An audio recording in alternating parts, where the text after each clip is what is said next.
प्रदेश के जनपद संभल की पुलिस फर्जी बीमा माफिया गिरोह के एक से एक बड़े खुलासे कर रही है, लेकिन थाना रजपुरा पुलिस ने फर्जी बीमा माफिया गिरोह के 7 सदस्यों को गिरफ्तार कर जो खुलासा किया है वह अपने आप में विश्वासघात और रिश्तों को शर्मसार करने वाला खुलासा है। क्योंकि फर्जी बीमा माफिया गिरोह के सदस्यों ने योजना के तहत बीमा क्लेम की मोटी राशि हड़पने के लिए अपने दिल्ली निवासी भांजे अमन की हत्या कराने से पहले कई बीमा कंपनियों से लगभग 2 करोड़ 70 लाख की बीमा पॉलिसी कराई थी और बीमा की किस्तें भी स्वयं जमा की थी। गिरोह ने योजना के तहत लगभग 1 वर्ष पूर्व दिल्ली से अपने भांजे अमन को बुलाया और जनपद अमरोहा के थाना रेरा क्षेत्र में ले जाकर सिर में हथौड़ा मारकर उसकी निर्मम हत्या कर दी थी और हत्या को एक्सीडेंट का रूप देकर थाना रेरा पर मुकदमा भी दर्ज करा दिया था। लेकिन साक्ष्य न मिलने पर पुलिस ने फाइनल रिपोर्ट लगाकर केस को बंद कर दिया था। संभल पुलिस बीमा माफिया गिरोह को पकड़ने के लिए कई महीनों से धरपकड़ अभियान चला रही है। पुलिस ने बीमा माफिया गिरोह के शाहरुख नाम के व्यक्ति को गिरफ्तार किया तो उसके मोबाइल से मृतक अमन की कई पॉलिसियों का डेटा मिला। थाना रजपुरा पुलिस ने कड़ी से कड़ी जोड़ते हुए बीमा माफिया गिरोह के 7 सदस्यों को गिरफ्तार कर लिया और उनके कब्जे से अवैध दस्तावेज भी बरामद किए। अपर पुलिस अधीक्षक अनुकृति शर्मा ने प्रेस वार्ता कर घटना का खुलासा कर दिया और अभियुक्तों को जेल भेज दिया। पुलिस अब तक फर्जी बीमा माफिया गिरोह के कई दर्जन सदस्यों को गिरफ्तार कर जेल भेज चुकी है और गिरोह के बाकी सदस्यों की तलाश कर रही है। जनपद में बीमा क्लेम हड़पने के लिए हत्या करने का यह तीसरा मामला प्रकाश में आया है। गिरोह के सदस्य चौथे व्यक्ति की हत्या करने वाले थे, लेकिन हत्या से पहले पकड़े गए। Bureau report, ABP India news.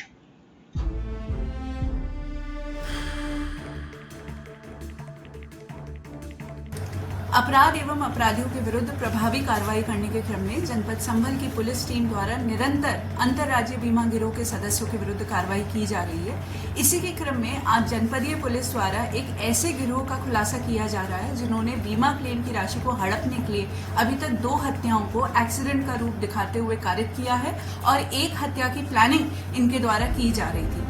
पूरा घटनाक्रम इस प्रकार है कि जो हमारा मूल मुकदमा था 13/25 जो कि थाना रजपुरा पे पंजीकृत था, जिसमें पहले 2 अभियुक्त ओंकारेश्वर मिश्रा करण और अमित पकड़े गए थे, उसी में एक अन्य अभियुक्त शाहरुख की गिरफ्तारी फरवरी 2025 के अंदर की गई थी। जब शाहरुख के पास से हम लोगों ने एक मोबाइल भी बरामद किया था और विवेचना के क्रम में जब हम उसके द्वारा उसके पास से जो बरामद मोबाइल था उसके डेटा का अवलोकन कर रहे थे तो हम लोगों ने एक बहुत अजीब सी चीज़ पाई कि एक व्यक्ति कमल के साथ जो उनकी व्हाट्सएप चैट्स थी उसमें वो एक अमन नाम के व्यक्ति की पॉलिसी क्लेम के बारे में बात कर रहे थे। अमन की हम लोगों ने जब देखा तो 7 कुल पॉलिसी थी जिनकी जो कि HDFC, Ergo, ICICI, Lombard, SBI, Aditya Birla इत्यादि कंपनियों की थी और जिसकी कुल वैल्यू 2 करोड़ 70 लाख थी। अमन की क्लेम की बात चल रही थी। हम लोगों ने ये भी देखा कि उसकी एक FIR जिसमें कि उसकी मृत्यु एक्सीडेंट से होना दिखाई गई थी, जो कि थाना रेहरा जनपद अमरोहा पे मुकदमा पंजीकृत था वो थी। उसके अलावा FR की जो कॉपी थी वो भी थी। क्लेम के डॉक्यूमेंट्स को जब हम लोगों ने गहनता से देखा तो उसके अंदर PM रिपोर्ट और पंचनामा भी संलग्न था और PM रिपोर्ट को जब देखा गया तो अमन के शरीर पे एक्सीडेंट की चोट दिखाने के बावजूद पूरे शरीर पे कहीं पे भी कोई खरोच भी नहीं थी और मात्र सर पे 4 बड़ी इंजरीज थी, जिसमें 2 चोटें 3/5 सेंटीमीटर की बोन डीप इंजरीज थी। हमें इस बात का संदेह हो गया क्योंकि हम बीमा गिरोह पे लगातार काम कर रहे थे कि ये एक एक्सीडेंट ना होकर एक सुनियोजित हत्या हो सकती है। इसलिए हमारे द्वारा एक रिपोर्ट प्रेषित की गई कि इसमें अग्रिम विवेचना की आवश्यकता है और DIG सर के आदेश से अमरोहा से ये विवेचना जो है थाना रजपुरा में ट्रांसफर हुई। इसी की विवेचना के दौरान जो हमने दस्तावेजों से 2 प्रमुख अभियुक्तों को चिन्हित किया था, उनका नाम था कमल और वेद प्रकाश, जो कि धनारी के रहने वाले हैं। इन लोगों को हम लोगों ने बुलाया और इन लोगों से गहनता से जब पूछताछ की गई तो इन लोगों ने स्वीकार किया कि इनके द्वारा बीमा क्लेम की राशि को हड़पने के लिए अमन की हत्या की गई, जो कि इनकी सगी मौसी की लड़की का लड़का था। इनकी मौसा जी की डेथ हो चुकी थी और मौसी की लड़की की भी डेथ हो चुकी थी। अमन जो व्यक्ति था वो एक तरीके से अनाथ था और उसका कोई भी आगे पीछे नहीं था।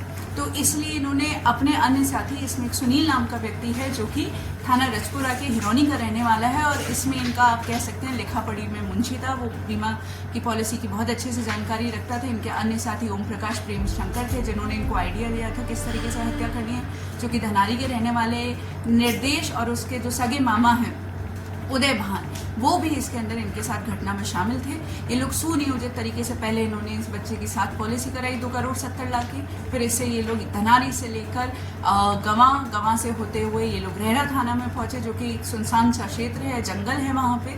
उसको अत्यधिक दारू का सेवन कराया, फिर उसके बाद हथौड़े से उसका सर फोड़ के उसकी हत्या कर दी। बाद में खुद ही वादी बन के इन्होंने थाना रेहरा पे मुकदमा पंजीकृत कराया और क्लेम की राशि हड़पी, क्योंकि हमें इस बात का अंदेशा हो गया था कि ये इनके द्वारा कारित की गई पहली घटना नहीं हो सकती है। तो इनसे गहनता से और पूछताछ की गई। उन्होंने पूछताछ में फिर से कबूला कि इन्होंने एक अन्य व्यक्ति सलीम, उसी की भी बिल्कुल इस तरीके से हत्या करी थी, जिसकी हत्या में एक बाबू नाम का शख्स भी शामिल था। सलीम भी इसी तरीके से नवयुवक था, जवान था, उसके भी पहले हथौड़े से सर फोड़ के थाना रेहरा क्षेत्र में ही हत्या की गई और उसके ऊपर गाड़ी चढ़ा दी गई, ये दिखाने के लिए कि उसकी हत्या, उसकी जो मृत्यु है वो भी एक्सीडेंट में हुई है। सलीम की मृत्यु से ये लोग 78 लाख रुपए का क्लेम ऑलरेडी पा चुके थे। इसकी अमन की मृत्यु के बाद अभी तक ये 20 लाख रुपए का क्लेम पा चुके थे। इन लोगों की साजिश के तहत ये लोग, जो ओम प्रकाश है उनके सगे जीजा रमेश की भी हत्या करने वाले थे, उसके नाम पे ये लोग 4 पॉलिसी अभी तक करा चुके थे। एक बहुत ही क्रूर गैंग है जो कि ऐसे व्यक्तियों को चिन्हित करता है जो कि नवयुवक है, क्योंकि उनका प्रीमियम कम लगता है और बीमा का क्लेम का पैसा उन्हें ज़्यादा मिलता है। उन लोगों को चिन्हित करते हैं, बर्बरता पूर्वक उनका सर फोड़ के उनकी हत्या कर देते हैं और उस हत्या को एक्सीडेंट का रूप दिखाते हुए बाद में क्लेम की राशि को प्राप्त कर लेते हैं। इन लोगों को हत्या का दोषी मानते हुए आज मुकदमा अपराध संख्या 345/23 में अंतर्गत धारा 420, 302, 201, 475, 120B IPC में गिरफ्तार कर न्यायिक अभिरक्षा में भेजा जाता है।